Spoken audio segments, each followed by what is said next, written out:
एक बात तो तय हो गई है कि विपक्ष पूरी तरीके से बढ़ चुका है। जब महत्वाकांक्षी दलों का गठबंधन होता है तो वो कभी एक साथ नहीं रह सकता। चुनाव आते आते तक बिहार में भी ये इंडी अलायंस है, महागठबंधन है, यूपी है, मुझे नहीं पता कि क्या है, पर मुझे नहीं लगता कि चुनाव आते आते तक बिहार में भी विपक्षी दल एक साथ रह पाएंगे। आम आदमी पार्टी के प्रमुख पूर्व मुख्यमंत्री अरविंद केजरीवाल जी ने जिस तरीके से यूपी बिहार के लोगों को लेकर आपत्तिजनक टिप्पणी करने का काम किया है, इसको कतई बर्दाश्त नहीं किया जा सकता। क्या चाहते हैं पूर्व मुख्यमंत्री अरविंद केजरीवाल जी कि भारत में अब ड्यूअल सिटीजनशिप लागू कर दी जाए क्या आप देश के नागरिक अलग और राज्य के नागरिक अलग, और कल को आपको वोट भी इन्हीं का चाहिए, जाएंगे भी इनके पास और इन्हीं को गाली भी देंगे। हकीकत है ना इनसे पंजाब संभला ना इनसे दिल्ली संभला,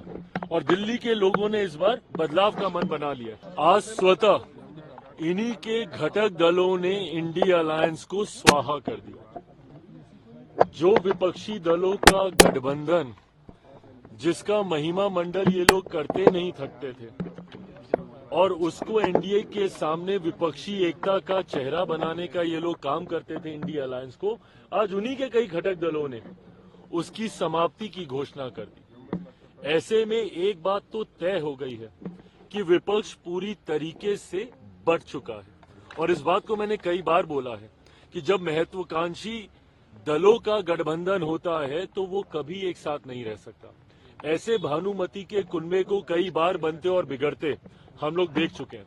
2014 से देश में प्रधानमंत्री नरेंद्र मोदी जी को हराने की सोच के साथ कई बार ऐसे महत्वाकांक्षी दलों का गठबंधन बना, और परिणाम क्या हुआ कि ये लोग एक दूसरे की काट ही करने के लिए लग जाते। दिल्ली में अभी चुनाव है, इनके घटक दल आधे आम आदमी पार्टी को सपोर्ट कर रहे हैं। कांग्रेस का नेतृत्व, देश की जनता तो नकार ही चुकी है, कांग्रेस का नेतृत्व इनके घटक दल तक स्वीकार करने को तैयार नहीं है। तो ऐसे में एक बात तय है कि एनडीए के सामने कम से कम अब विपक्ष कहीं नहीं ठहरता। मुझे तो बिहार में भी नहीं पता, जब केंद्र में अगर विपक्ष की यह हालत है तो क्या राजद, वाम दल, कांग्रेस, ये तमाम दल,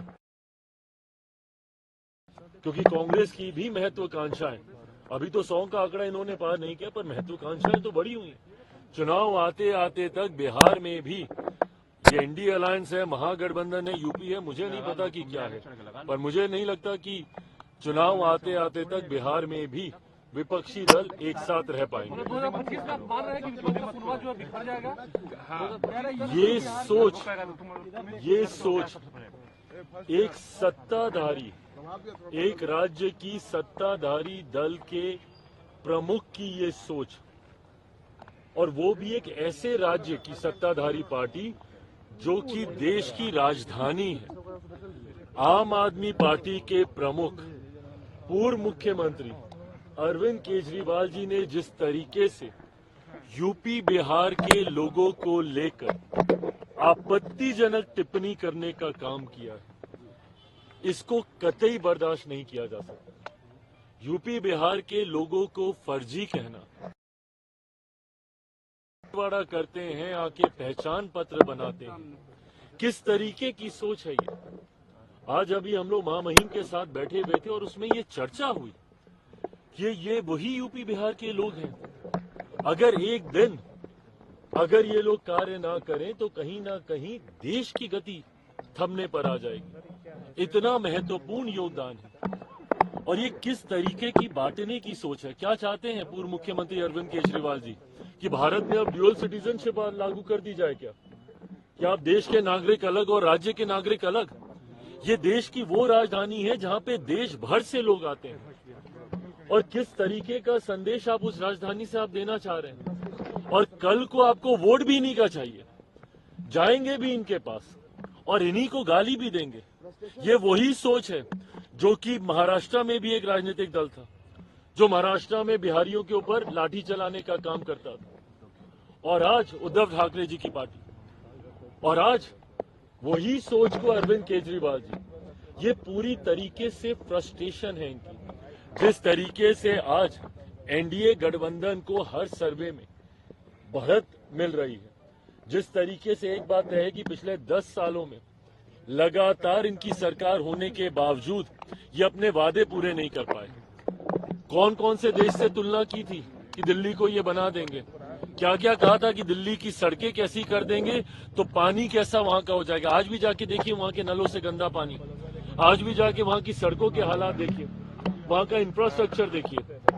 हकीकत है ना इनसे पंजाब संभला ना इनसे दिल्ली संभला, और दिल्ली के लोगों ने इस बार बदलाव का मन बना लिया। अगर इनको बार बार यही शिकायत करनी है कि एलजी हमारा साथ नहीं देता, अगर इनको बार बार यही शिकायत करनी है कि केंद्र सरकार से हमको साथ नहीं मिलता, इससे पहले तो किसी सरकार ने ये शिकायतें नहीं की थी और इन्होंने सिर्फ ये बहाना बना लिया काम नहीं करने का। तो जब आपको काम करना ही नहीं है और आप यही कहते हैं कि भाई केंद्र से हमको समर्थन नहीं मिलता, एलजी हमको समर्थन नहीं देती, तो माइट एज वेल दिल्ली की जनता इस बार उसी सरकार को चुने ना जिसका समर्थन एलजी देंगे, जिसका समर्थन केंद्र सरकार को भी जिसका मिलेगा, और जिनको बहुत खूबसूरत शब्दों में हमारे प्रधानमंत्री जी डबल इंजन की सरकार कहते हैं। इस बार ये बात तय है कि 8 फरवरी को जब परिणाम आएंगे तो दिल्ली में डबल इंजन की सरकार होगी। भाजपा के नेतृत्व वाली एनडीए की सरकार दिल्ली में बनने जा रही है, इसमें कहीं कोई संदेह नहीं।